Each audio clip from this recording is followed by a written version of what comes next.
ہر کام کا ایک سلیقہ ہوتا ہے، ایک طریقہ ہوتا ہے، ایک قرینہ ہوتا ہے، ایک ادب ہوتا ہے، مینرز ہوتے ہیں، اور جب کوئی کام صحیح طریقے پر کیا جائے تو وہ صحیح نتائج بھی سامنے لاتا ہے۔ دعا کے آداب میں سے اہم ترین آداب، سب سے پہلے ہم باطنی آداب کی بات کریں گے کہ ہمارے اندر کیا ہونا چاہیے، ہماری سوچ میں کیا ہونا چاہیے۔ تو پہلی چیز ہے اخلاص اور پوری توجہ، یعنی جب بھی ہم اللہ سبحانہ تعالیٰ کی طرف رجوع کریں تو توجہ اور دھیان کے ساتھ کریں، اپنے آپ کو فوکس کریں، پوری یکسوئی کے ساتھ دعا مانگیں۔ ایسے ہی چلتے پھرتے غافل دل کے ساتھ یا سوچ کہیں اور ہے اور منہ سے کچھ اور بول رہے ہیں تو وہ ٹھیک ہے، آپ کی زبان کا ذکر تو ہو جائے گا لیکن دعا کا حق ادا نہیں ہوگا۔ قرآن مجید میں اللہ تعالیٰ فرماتے ہیں وَادْعُوهُ مُخْلِصِينَ لَهُ الدِّينَ، اور اس کے لیے دین کو، عبادت کو خالص کرتے ہوئے اس کو پکارو، یعنی جب اس سے دعا کرو تو پھر اپنے اندر اخلاص پیدا کرو۔ رسول اللہ صلی اللہ علیہ وسلم نے فرمایا اللہ سے قبولیت کے یقین کے ساتھ دعا مانگا کرو کہ اللہ تعالیٰ ضرور قبول کرے گا، اور جان لو کہ اللہ غافل اور لہو و لعب میں مشغول دل کی دعا قبول نہیں فرماتا۔ یعنی اگر آپ توجہ نہیں کرتے اللہ تعالیٰ کی طرف، آپ دھیان نہیں دیتے، آپ کا دل کہیں اور مشغول ہے، صرف زبان سے ہی آپ تکرار کیے چلے جا رہے ہیں تو وہ کافی نہیں، ایسی دعا فائدہ نہیں دے گی۔ دعا کے لیے توجہ ضروری ہے۔ عبد الرحمن بن یزید سے روایت ہے، وہ کہتے ہیں کہ ربیع جمعہ کے دن علقمہ کے پاس آیا کرتے تھے، جب میں وہاں نہ ہوتا تو ان کی طرف پیغام بھیج دیتے۔ تو ایک دفعہ جب وہ آئے، میں وہاں نہ تھا، تو علقمہ مجھ سے ملے، مجھ سے کہا کیا تم نے دیکھا نہیں کہ ربیع کیا بات کہتے ہیں؟ وہ کہتے ہیں کیا تم دیکھتے نہیں کہ لوگ کتنی زیادہ دعائیں کرتے ہیں اور ان کی کتنی کم قبول ہوتی ہیں؟ یہ اس لیے ہوتا ہے کہ اللہ عز و جل خالص دعاؤں کے علاوہ کوئی اور دعا قبول نہیں کرتا۔ یعنی جب تک آپ خالص ہو کے توجہ کے ساتھ دعا نہیں کرتے تو وہ اپنے ہدف تک نہیں پہنچتی، اس کا مقصد پورا نہیں ہوتا، کیونکہ وہ آپ صرف کہہ رہے ہوتے ہیں، مانگ نہیں رہے ہوتے۔ تو آپ کو مانگنا ہے، اور مانگنے کے لیے عاجزی بھی چاہیے، مانگنے کے لیے دل کی تڑپ بھی چاہیے، اور خلوص بھی چاہیے، اور بار بار کی تکرار بھی چاہیے، اور اصرار بھی چاہیے۔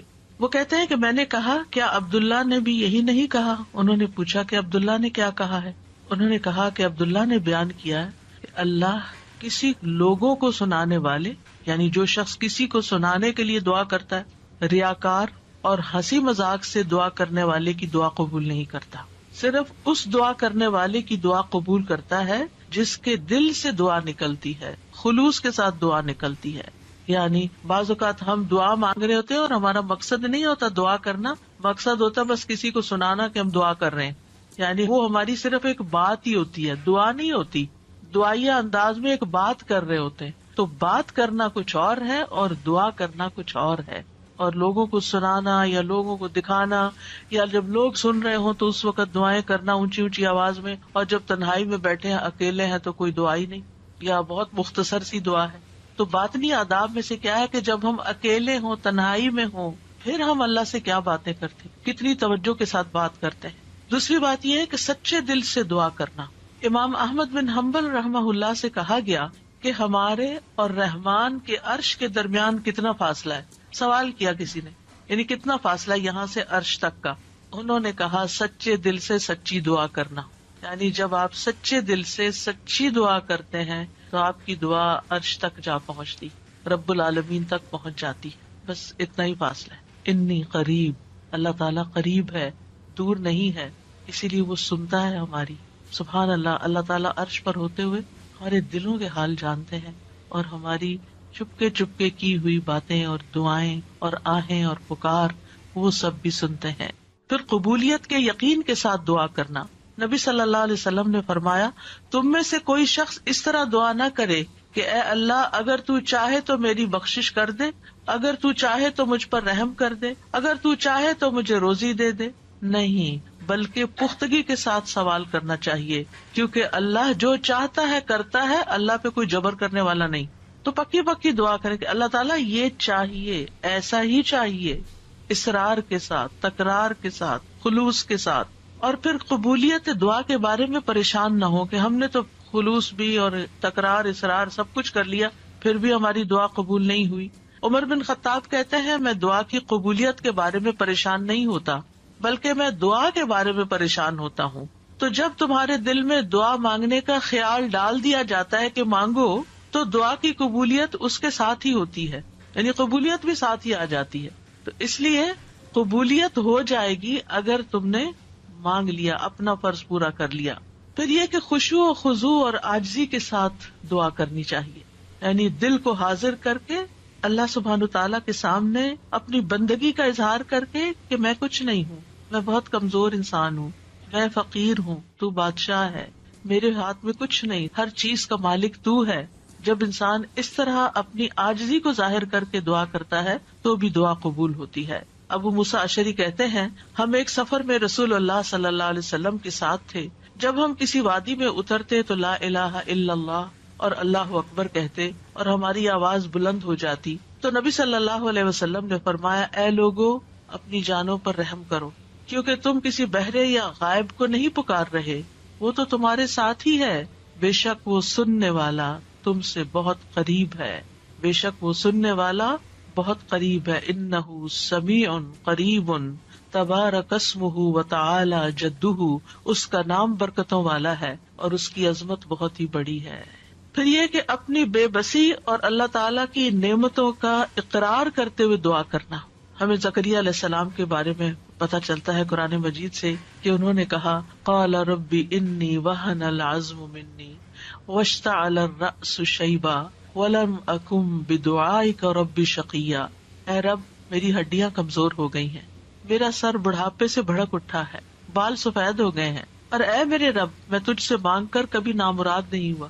یعنی میرے اینڈ پر کوئی چیز کام نہیں کر رہی لیکن تیرے اینڈ پہ سب کچھ کام کرتا ہے، لہذا میں ابھی بھی مایوس نہیں ہوں. دعا میں جب کچھ چیزیں جمع ہو جاتی ہیں تو پھر دعا قبولیت کا درجہ پاتی ہے، جس میں اللہ تعالیٰ کی بارگاہ میں اپنی کمزوری، اپنی محتاجگی، اپنی عاجزی کا اظہار کرنا، عاجزی اور انکساری، لاچاری اور بے بسی، پھر ساتھ ساتھ اللہ کی تعریف بھی کرنا. یعنی ایک طرف اپنی کمزوری کا ذکر کرنا، اللہ میں تو گناہ گار ہوں اور تو بخشنے والا ہے، اللہ میں تو اپنی جان پہ ظلم کرنے والا ہوں اور تو ہم پر مہربان ہے. یعنی ایک طرف اپنی کمزوری کا اظہار اور دوسری طرف اللہ کی رحمت اور اللہ تعالیٰ کی بہترین صفات کا اقرار، وہ ساتھ ساتھ چلے. پھر اس کی نعمتوں کا اقرار کہ اللہ تو نے مجھے یہ بھی نعمت دی میرے مانگے بغیر، تو نے مجھے یہ بھی عطا کر دیا میرے مانگے بغیر، تو مجھے یہ بھی عطا کر دے. یعنی پھر اپنی حاجت رکھے. یعنی اس سے دعا کے اندر ایک خوبصورتی پیدا ہو جاتی ہے. یعنی مانگنے والے کا جو انداز ہوتا ہے اس پر بھی بہت ڈپینڈ کرتا ہے. اب دیکھیں ایک شخص آپ کے پاس آتا ہے اور روڈلی بات کرتا ہے اور اپنی کوئی ضرورت بتاتا ہے، آپ کیا کریں گے؟ ٹھہر جاؤ، کرتے ہیں تو ہماری خبر لیتے ہیں. آپ شاید کر بھی لیں کچھ اس کے لیے لیکن اس محبت سے نہیں. ایک شخص آتا ہے، وہ بڑی محبت سے آپ سے بات کرتا ہے، آپ کے احسانات کا ذکر کرتا ہے، آپ کی کوئی تعریف کر دیتا ہے اور اس کے بعد اپنی کوئی ضرورت رکھتا ہے تو آپ اپنی وسعت سے بڑھ کے بھی شاید اس کی مدد کر دیں. تو جب بندے اور بندے کے بیچ میں یہ معاملہ ہے تو جو اصل بادشاہ ہے اس کا کتنا حق بنتا ہے کہ ہم اس کی نعمتوں کا اقرار کریں، اس کی تعریف کریں اور سچے دل سے اس کی حمد و ثنا بیان کریں. اور پھر خاص طور پر یہ کہ انسان اپنے گناہوں کا اعتراف کرے کہ یا اللہ میں گناہگار ہوں.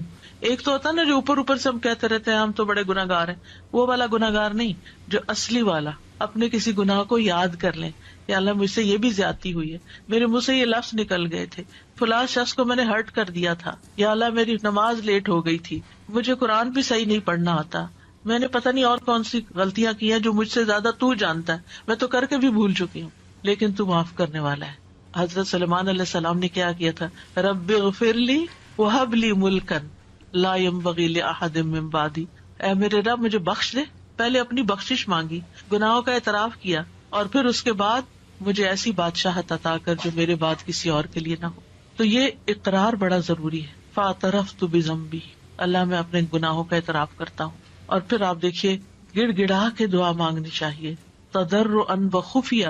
سورۃ الاعراف میں آتا ہے ادعوا ربکم تضرعا وخفیہ انہ لا يحب المعتدین. اپنے رب کو گڑ گڑا کے اور خفیہ خفیہ چپ کے پکارو، بے شک وہ حد سے بڑھنے والوں سے محبت نہیں کرتا. یعنی حد سے بڑھنا کیا ہے کہ بہت چیخ چلا کے دعا کرنا، یا پھر یہ کہ انسان وہ چیزیں مانگنے لگے کہ جو اس کو زیب نہیں دیتی، تضرع جو ہوتا ہے اس میں رونا بھی شامل ہوتا ہے، اپنی عاجزی اور انکساری کا اظہار بھی ہوتا ہے، اور اصرار بھی ہوتا ہے. تضرع گڑ گڑانے کے معنوں میں یہ ساری چیزیں شامل ہیں. یعنی انسان اس طرح اپنے آپ کو اپنے رب کے سامنے بے بس پیش کرے اور اس کے الفاظ ایسے ہوں کہ اس کے اندر سے دل کی ساری خرابیاں نکل جائیں. یعنی آئی ایم نتھنگ، اے اللہ میں کچھ نہیں، اینڈ یو مین اٹ، کہ واقعی انسان سمجھے کہ میں بہت کمزور ہوں، غلطیوں کا پتلا ہوں، لیکن پھر بھی میں تیرے در پہ آیا ہوں، تو بادشاہ ہے، تو مجھے خالی ہاتھ نہیں لوٹائے گا، میری تجھ سے ہی امیدیں ہیں ساری. آپ دیکھیے نبی صلی اللہ علیہ وسلم سے بڑھ کر کون عبادت گزار تھا؟ سب سے زیادہ عبادت تو نبی صلی اللہ علیہ وسلم نے کی، لیکن بدر کے دن ان کا اللہ تعالیٰ کے آگے رونا اور گڑ گڑانا اور پھر اپنے ہاتھوں کو اٹھا اٹھا کے دعا کرنا وہ ہم سب جانتے ہیں. صحیح مسلم میں آتا ہے غزوہ بدر کے موقع پر اللہ کے نبی صلی اللہ علیہ وسلم قبلہ رخ ہوئے، پھر دعا کے لیے اپنے ہاتھوں کو اٹھایا اور اپنے رب سے گڑ گڑا کے دعا مانگنا شروع کی. اللہم انجز لی ما وعدتنی، اللہم آتی ما وعدتنی، اللہم ان تہلک ہذہ العصابۃ من اہل الاسلام لا تعبد فی الارض. اے اللہ میرے لیے اپنے کیے ہوئے وعدے کو پورا فرما، اے اللہ اپنے وعدے کے مطابق معاملہ فرما. اے اللہ اگر اہل اسلام کی یہ جماعت ہلاک ہو گئی تو زمین پر تیری عبادت نہ کی جائے گی. اور یہ صرف ایک دفعہ جملہ نہیں انہوں نے بولا، بار بار یہی کہتے تھے اللہ اپنے وعدوں کو پورا کر دے، اللہ اپنے وعدے پورے کر دے. آپ صلی اللہ علیہ وسلم برابر اپنے رب سے اپنے ہاتھ دراز کیے ہوئے، ہاتھ اٹھا کے قبلے کی طرف منہ کر کے دعا مانگتے رہے، یہاں تک کہ آپ کی چادر آپ کے شانے سے گر پڑی، یعنی کندھے پہ جو چادر اڑی تھی وہ نیچے گر گئی، یعنی اتنا ہاتھ اٹھایا کہ وہ چادر بھی گر گئی. بس ابو بکر رضی اللہ عنہ آپ کی طرف آئے، آپ کی چادر کو اٹھایا، اسے آپ کے کندھے پہ ڈالا، پھر آپ کے پیچھے سے آپ کو لپٹ گئے اور عرض کیا اللہ کے نبی آپ کی اپنے رب سے دعا کافی ہو چکی، ان قریب وہ آپ سے کیے ہوئے اپنے وعدے کو پورا فرمائے گا. اگر ہم سے کسی نے وعدہ کیا ہو کہ میں تمہارا یہ کام کر دوں گا، اگر ہم سے اللہ نے وعدہ کیا ہو کوئی کہ یہ ہو جائے گا، تو پھر اس کے بعد ہماری دعائیں کتنی ہوں گی؟ ہم تو دعا ہی نہیں کریں گے، ہم کہیں گے وہ تو آلریڈی کانٹریکٹ ہو چکا ہے، وعدہ ہو چکا ہے، اب تو ہو ہی جائے گا نا، بس ہو ہی جائے گا، اب کیا فکر، اب ٹکٹ لے لی ہے، ویزا لگ گیا ہے، اب تو عمرے پہ جانا پکا ہو گیا، ہو ہی جائے گا. نہیں، یہ ٹکٹ اور ویزا نہیں لے کے جاتا آپ کو، یہ اللہ کا اذن، اللہ کی طرف سے رحمت، اللہ کی طرف سے عنایت آپ کو لے کے جاتی. اور جب تک آپ اس کے گھر تک پہنچ نہیں جاتے مسلسل دعا کرتے رہیں، مانگ مانگ کے اللہ سے نیکیوں کے موقع لیتے رہیں. کسی بھی موقع پر کوئی بھی نیکی کا کام کرنا ہو، اب مثلا نماز پڑھنے جا رہے ہیں آپ، تو آپ اللہ تعالیٰ سے دعا کریں، اللہ تعالیٰ نماز تو پڑھنے جا رہی، خوشبو آپ نے ڈالنا ہے، میرا دل آپ نے لگانا ہے، میرے لیے اس نماز کو آنکھوں کی ٹھنڈک آپ نے بنانا ہے، اس نماز میں میری محبت آپ نے ڈالنی.